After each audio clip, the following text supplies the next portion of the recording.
المكين الرؤوف الرحيم أما بعد فأعوذ بالله من الشيطان الرجيم بسم الله الرحمن الرحيم كل نفس ذائقة الموت صدق الله مولانا العظيم وبلغنا رسوله النبي الكريم الأمين إن الله وملائكته يصلون على النبي يا أيها الذين آمنوا صلوا عليه وسلموا تسليما الصلاة والسلام عليك يا سيدي يا رسول الله وعلى آلك وأصحابك يا سيدي يا حبيب الله الصلاة والسلام عليك يا سيدي يا نور الله وعلى آلك وأصحابك يا سيدي يا محمد رسول الله صلی اللہ علیہ وآلہ وسلم۔ سب سے پہلے اس ذات باری تعالیٰ کا، اللہ تعالیٰ کا کروڑ کا شکر اور لاکھوں کروڑوں اربہ درود و سلام کا نذرانہ ہو نبی مکرم صلی اللہ علیہ وآلہ وسلم کی ذات مبارکہ پر، سیدی و مرشدی و سندی و جسم مطہری و قلب راحتی مرکزی سجادہ نشین الحاج پیر سید غلام دستگیر شاہ صاحب بخاری قادری دامت برکات معالیہ، مرکزی آستانہ لیا غوثیہ بابا یہ ٹوپی والی چند کی سرکار رحمت اللہ تعالی علیہ خیمنہ والا شریف، واجب الاحترام لحافظ صاحب، واجب الاحترام اہل آدوال کے باسیوں، السلام علیکم ورحمت اللہ وبرکاتہ۔ سب سے پہلے تو میں اظہار تعزیت کرتا ہوں نمبردار صاحب سے اور پورے اہل خانہ سے، اور دعا کرتا ہوں کہ اللہ تبارک و تعالی اس محفل پاک کے صدقے سے ہمارے بھائی محمد اکرم صاحب نمبردار صاحب کی قبر کو بقائے نور بنا کر اللہ تعالی جنت کی کیاری میں کیاری بنائے اور لواحقین کو صبر جمیل عطا فرمائے، آمین۔ سامعین محترم، کل نفس ذائقۃ الموت، ہر ایک ذی روح نے موت کا ذائقہ چکھنا ہے۔ دنیا کے اے مسافر منزل تیری قبر ہے، دنیا کے اے مسافر منزل تیری قبر ہے، طے کر رہا ہے جو تو 2 دن کا یہ سفر ہے۔ آنکھوں سے تو نے کتنے جنازے دیکھے، ہاتھوں سے تو نے کتنے دفنائے مردے، انجام سے تو اپنے کتنا باخبر ہے۔ دنیا کے اے مسافر منزل تیری قبر ہے۔ تو منزل جو ہے ہر ایک زیرو نے، انسان نے موت کا ذائقہ ضرور چکھنا ہے، اور اس ڈنگ سے انسان جو ہے موت کے ڈنگ سے ڈسا جائے گا۔ اگر ہم کسی سے کہہ لیں کہ خدارا آپ آخرت کی فکر کریں، یہ دنیا عارضی زندگی ہے، ہر ایک نے چلے جانا ہے، تو آپ جو ہے نماز پڑھ لیں، قرآن مجید کی تلاوت کر لیں، حقوق اللہ کا خیال رکھیں، حقوق العباد کو ادا کریں، تو آگے سے جواب یہ ملتا ہے، ارے بھائی تو زیادہ جانتا ہے، ہمیں بھی پتا ہے کہ موت نے آنا ہے۔ یعنی وہ بندہ جو ہے موت کو اس کا نام لینا گوارا نہیں سمجھتا، حالانکہ آقا علیہ الصلوۃ والسلام نے فرمایا کہ موت کو کثرت کے ساتھ یاد کرو، اکثروا من ذکرھا ضم اللذۃ یعنی الموت، یعنی لذتوں کو ختم کر دینے والی موت کو اکثر یاد کیا کرو، کیونکہ تم اگر بند برجوں میں بھی چلے جاؤ، بند کلوں میں بھی چلے جاؤ، تمہیں موت نے آنا ہے۔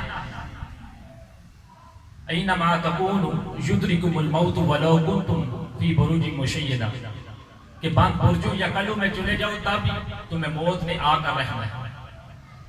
حضرت امام غزالی سے کی مجلس اس طرح لگی تھی، آپ نے فرمایا کہ جب بندہ فوت ہو جاتا ہے تو اپنے وابستگان، اپنے اہل خانہ پر احسان کر جاتا ہے۔ اب بڑی مجلس تھی تو ایک شخص کھڑا ہو گیا اور پوچھنے لگا کہ آپ نے یہ جملہ کیسے کہا کہ احسان کیسے ہو گیا کہ اگر کسی کا باپ فوت ہو جائے اس کی زندگی جو ہے اجڑ جاتی ہے، اگر کسی کی ماں فوت ہو جائے اس کی جو ہے حسن زندگی کا ختم ہو جاتا ہے، زندگی کا جمال ختم ہو جاتا ہے، زندگی کی رعنائی ختم ہو جاتی ہے۔ اگر کسی کا بھائی چلا جائے تو اس کی کانڈ جو ہے خالی ہو جاتی ہے، اس کا بازو ٹوٹ جاتا ہے۔ تو آپ نے یہ کس طرح کہہ دیا کہ اگر کوئی وابستگان یا اہل خانہ میں سے چلا جائے تو احسان کر جاتا ہے۔ تو آپ نے فرمایا، حضرت امام غزالی فرماتے ہیں، میں نے یہ اس لیے کہا ہے کہ جب تنبیہ کے طور پر کہ جب بندہ اہل خانہ میں سے چلا جاتا ہے تو دوسرے کو وقت دے جاتا ہے کہ یہ لوگ کہ میرے ساتھ یہ حشر ہو گیا ہے، میں چلا گیا ہوں، آگے تمہارے پاس بھی اتنا تھوڑا سا وقت ہے، اس لیے اپنی تیاری کر لو۔ تنبیہ کے طور پر آپ نے فرمایا کہ اہل خانہ میں سے اگر کوئی چلا جائے تو دوسرے کے لیے وقت چھوڑ جاتا ہے۔ حضرت یعقوب علیہ السلام، آپ نے حضرت اسرائیل علیہ السلام سے، ملک الموت سے یہ وعدہ لیا کہ جب میری روح قبض کرنا تو کیا کرنا، مجھے آگاہ کر دینا، قاصد بھیج دینا میری جانب، پیغام رساں بھیج دینا تاکہ میں موت کی تیاری کر لوں۔ حضرت یعقوب علیہ السلام کچھ عرصہ بیتتا ہے تو حضرت اسرائیل ملک الموت حضرت یعقوب علیہ السلام کے پاس آ جاتے ہیں اور حضرت یعقوب علیہ السلام پوچھتے ہیں، اے اسرائیل علیہ السلام، آپ نے تو قاصد بھیجنا تھا، آپ نے میرے ساتھ وعدہ کیا ہوا تھا، پیغام رساں بھیجنا تھا، اور پھر یہ اچانک انٹر کیسے ہو گئی؟ تو فرمایا، آپ کے پاس میں نے پیغام رساں تو بھیجا ہے، قاصد بھی بھیجا ہے، ذرا اپنے اوپر غور تو کیجئے۔ تو آپ نے حضرت اسرائیل علیہ السلام نے یہ جواب دیا کہ اپنی ریش مبارک، داڑھی مبارک پر ہاتھ پھیریے، اس میں سے ایک بال جو تھا وہ سفید نظر آ رہا تھا۔ فرمایا یہی موت کی نشانی ہے۔ اسی طرح حضرت عمر علیہ السلام، حضرت عمر رضی اللہ تعالیٰ عنہ، آپ کا بھی مجلس لگی ہوئی ہے اور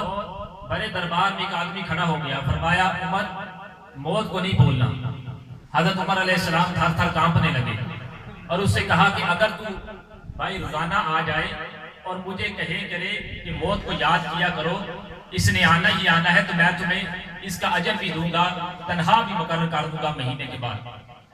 تو جب مہینہ گزرا تو آپ نے اس کو مشاعرہ بھی ادا کیا، تنخواہ بھی دی، اور تنخواہ جب دی تو کہا کہ اب بھائی اب نہ آنا۔ تو حضرت عمر سے اس شخص نے پوچھا کہ کیا بات ہے، آپ نے کوئی دوسرا آدمی ہائر کر لیا ہے،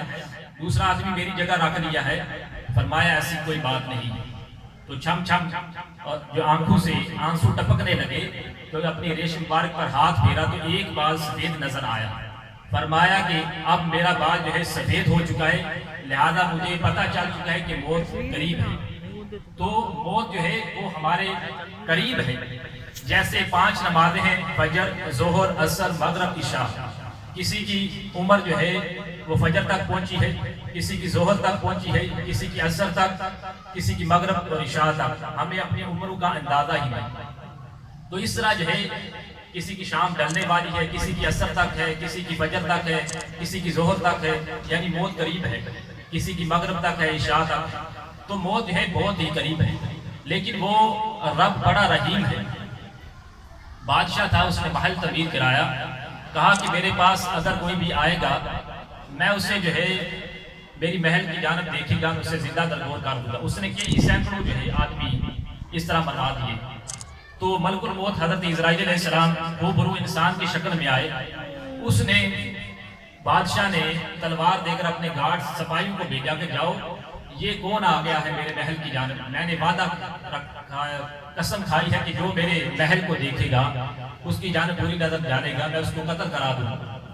تو جب ملک الموت حضرت اسرائیل علیہ السلام کی جانب وہ شخص پہلا سپاہی آیا، آپ نے اس کو قتل کر دیا، دوسرا سپاہی آیا، آپ نے اس کو قتل کر دیا۔ بادشاہ کو غصہ آیا، خود تلوار میان سے نکالی اور چلا گیا۔ جب مارنے کی کوشش کی تو فرمایا، پوچھا، کہنے لگے حضرت اسرائیل علیہ السلام، اے بادشاہ تو مجھے نہیں جانتا، میں موت قبض کرنے والا، موت کو جو ہے وہ لے کر جانے والا فرشتہ ہوں، حضرت اسرائیل علیہ السلام۔ تو پھر کیا ہوا، بادشاہ کی تلوار نیچے گر پڑی، کہا کہ مجھے مہلت دے دو، فرمایا اب کوئی مہلت نہیں۔ تو انسان آپ سب کے پاس بھی وقت ہے، ٹائم ہے، مہلت آپ کے پاس ہے، صحت بھی آپ کے پاس ہے، تندرستی بھی آپ کے پاس ہے، وہ تو رب بڑا رحیم ہے، وہ فرماتا ہے یا ایھا الانسان ما غرک بربک الکریم، اے انسان بھولے ہوئے بھٹکے ہوئے انسان، آ جا میری دہلیز پر، آ جا میری چوکھٹ پر۔ ایک چھوٹا سا واقعہ آپ کا اجازت چاہوں گا ٹائم کو مد نظر رکھتے ہوئے کہ حضرت عمر فاروق رضی اللہ تعالیٰ عنہ، کیونکہ وہ رب بڑا رحیم ہے، وہ بندوں کے گناہوں کو معاف بھی فرما دیتا ہے، اگر ریت کے ذروں کے برابر ہو، سمندر کی جا کے برابر ہو تو وہ انسان کے گناہوں کو معاف فرما دیتا ہے۔ حضرت عمر فاروق رضی اللہ تعالیٰ عنہ آپ نے دورہ پکڑا ہوا ہے اور شہر کی گلیوں کا امیر المومنین ہے، چکر لگا رہے ہیں، تو راستے میں جب ایک آدمی نے موڑ اڑا تو اس کے بغل میں شراب کی بوتل تھی۔ اس نے اللہ کے حضور سچی توبہ کر دی کہ یا اللہ آج عمر کے قہر سے بچا لے، آج کے بعد میں توبہ کرتا ہوں کہ اس کے بعد جو ہے کبھی شراب کو ہاتھ نہیں لگاؤں گا۔ سچی توبہ کی تو جب حضرت عمر فاروق نے فرمایا کہ تمہاری بغل میں کیا ہے، کہنے لگا کہ یہ سرکہ ہے۔ حضرت عمر فاروق نے فرمایا کہ دکھاؤ تو صحیح۔ جب نیچے ڈیلا تو واقعی وہ سرکہ بن چکا تھا۔ تو جب وہ اللہ تبارک و تعالیٰ شراب کو سرکے میں تبدیل کر سکتا ہے تو پھر اے بھولے ہوئے بھٹکے ہوئے انسان، تیرے گناہوں کو بھی وہ نیکیوں میں بدل سکتا ہے اور تیرے گناہوں کو معاف فرما سکتا ہے۔ اور جس طرح ایک چھوٹی سی بات کہ الذی خلقک، کہ ماں نے بیٹے کو جنم دیا ہے، ماں جو ہے اپنے بیٹے سے بڑا پیار کرتی ہے، محبت کرتی ہے، الفت رکھتی ہے، چاہت رکھتی ہے، لیکن اس ماں نے جو ہے جنم دیا ہے، لیکن وہ رب بڑا رحیم و کریم ہے، اس نے خلق کیا ہے، 70 ماؤں سے زیادہ انسانیت سے پیار کرتا ہے۔ تو میں اور آپ سوچیں کہ آج ہمارے بھائی کا وقت آیا، کل ہمارا آ سکتا ہے، آپ کا آ سکتا ہے، تو لہذا جتنی بھی زندگی ہے اس کو ہم جو ہے اللہ اور اللہ کے حضور صلی اللہ علیہ وآلہ وسلم کی احکامات کے تحت گزاریں، اسی میں ہی بھلائی ہے، اسی میں ہی ہماری عافیت ہے۔ جب بندہ فوت ہو جاتا ہے 3 عمل جو ہے اس کے زندہ رہتے ہیں۔ اذا مات الانسان انقطع عمله الا من ثلاثة الا من صدقات جاریہ او علم ينتفع به او ولد صالح يدعو له۔ جب انسان فوت ہو گیا 3 عمل باقی رہ گئے۔ ایک جو ہے وہ صدقہ جاریہ ہے، یعنی مرنے والا انسان کوئی سڑک تعمیر کرا گیا، کوئی مدرسہ میں تعمیر کرا گیا، کوئی مسجد اللہ کی اس میں جو ہے کوئی اپنی رقم یا پیسہ دے گیا جس سے وہ، یا کوئی واٹر فلٹریشن پلانٹ لگا گیا جس سے مخلوق خدا پانی پیتی رہی، اس سڑک سے گزرتی رہی، اس کا ثواب اس کو پہنچتا رہی۔ دوسری بات حدیث پاک کی، آقا علیہ الصلوۃ والسلام نے، یہ مسلم اور مشکات شریف کی حدیث پاک ہے، پیج نمبر 32 پر حضرت ابو ہریرہ راوی ہے کہ حضرت آقا علیہ الصلوۃ والسلام نے ارشاد فرمایا او علم الا من صدقات جاریہ او علم ينتفع به، علم نافع، مرنے والا انسان جو ہے دوسرے کو علم نافع سکھا گیا، اچھی بات بتا گیا، تو اچھی بات بتانے کی بدولت جو ہے وہ جب تک وہ عمل کرتا رہا، ہنر جو سیکھا تھا اس پر بھی عمل کیا اور خود بھی نفع اپنے آپ کو دیتا رہا جب تک بندہ زندہ رہا، اور جس نے سکھایا تھا اس کی روح کو وہ صالح ثواب، بلندی درجات اور بخشش اور مغفرت کا ذریعہ بنا۔ تیسری بات کہ اولاد صالح، اولاد صالح، آقا علیہ الصلوۃ والسلام نے فرمایا جو بندہ اولاد صالح چھوڑ جاتا ہے اور وہ باپ کے حق میں دعا کرتی ہے، مغفرت کرتی ہے، اس کا ثواب بھی جو ہے اس کے والدین کی بخشش و مغفرت کا باعث بنتا ہے۔ ایک مجذوب کھڑا تھا، آج ہمارے پاس وقت، ایک مجذوب شہر کے بازار میں کھڑا تھا اور اس نے کہا کہ لوگوں نے اس سے سوال کیا کہ کیا کرنے کھڑے ہو؟ کہا کہ میں مخلوق خدا کو جو ہے خدا کی جانب مائل کرنے کے لیے کھڑا ہوں، تاکہ آج وقت ہے، کیونکہ وقت پر کافی ہے، قطرہ ہے آپ خوش ہنگام کا، جل گیا جب کھیت برسا بھی تو پھر کس کام کا۔ آج ہمارے پاس وقت ہے۔ مجذوب کھڑا تھا بازار میں، اس نے کہا کہ میں مخلوق خدا کو اللہ کے ساتھ جو ہے روابط قائم کرنے کے لیے، بخشوانے کے لیے یہاں کھڑا ہوں، لیکن یہ مخلوق اتنی ڈھیٹ ہے، یہ مانتی نہیں ہے، اللہ کا حکم نہیں مانتی۔ پھر وہی مجذوب جو ہے وہ قبرستان میں کھڑا تھا، اور قبرستان میں جب کھڑا تھا ایک شخص نے پھر سوال کیا کہ اب یہاں کیا لینے آئے ہو؟ جب بازار میں آدمی نہیں مانے تو اب قبرستان میں کیا کرنے آئے؟ فرمایا کہ قبرستان میں وہ منانے والے جو مردے ہیں، آپ ان کی اللہ تعالیٰ سے بات منوانے کے لیے، اللہ کے حضور جو ہے وہ بات کرانے کے لیے، اللہ کے حضور وہ راضی کرانے کے لیے ان کو آیا ہم، تاکہ ان کی بخشش و مغفرت ہو جائے۔ اب قبر والے مردے مانتے ہیں لیکن اب رب نہیں مانتے۔ تو خدارا ہمارے پاس آج وقت بھی ہے، صحت بھی ہے، تندرستی بھی ہے، تو اس وقت کو غنیمت جانے۔ اللہ تبارک و تعالیٰ کی بارگاہ میں دعا ہے، اللہ تعالیٰ ہمارے بھائی محمد اکرم نمبردار صاحب کو جنت الفردوس میں اعلیٰ مقام عطا فرمائے، اور لواحقین کو صبر جمیل عطا فرمائے۔ وما علیہ